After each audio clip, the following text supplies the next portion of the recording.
এই বৃষ্টির ওয়েদারে একটু খিচুড়ি না হলে জমে, তাই আমি আর চিকু ঝটপট করে ব্যাগ নিয়ে চলে যাই বাজার করতে। প্রথমে আমরা কাঁচা বাজারটা করে নিই চটপট করে, কিন্তু ফুলকপি কোথাও পাচ্ছি না।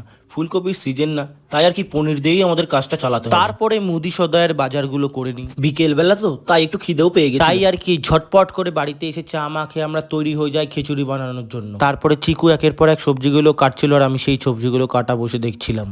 তারপরে একের পর এক সব সবজিগুলো ভেজে নিল, তো আমাকে একটা কাজ করতে দিয়েছিল, সেই কাজটাই আমি করছি, কারণ আমি এর থেকে বেশি আর কিছু পারি না। তারপরে একের পর এক জিনিস ভাজতে ও মশলা কষতে দেওয়ার জন্য দেওয়া হয়, তারপরে পনিরটাও দেওয়া হয়। পনিরটা একটা টুকরো আমি মেরেও দিচ্ছি তার আগে। তার মাঝখানে দিদি একটু আমের লস্যি বানায়, লস্যিটা খুব ভালো ছিল, বাট লস্যিটার জন্য 10 টাকা করে নেওয়া হয়। তারপরে ও লস্যিটা একটু ট্রাই করে, তারপরে যার জন্য এত অপেক্ষা সেই খিচুড়িটা আমি খাই, এবং খিচুড়িটা খুবই ভালো ছিল। খিচুড়িটাও ফার্স্ট টাইম বানিয়েছে, আমি তো ভাবতে পারিনি যে ও এতটা ভালো বানাবে। দিদিও বললো বেশ ভালোই হয়েছে। তো আমরা যতক্ষণ খিচুড়ি খাই তোমরা চ্যানেলটাকে সাবস্ক্রাইব করে দাও। টাটা।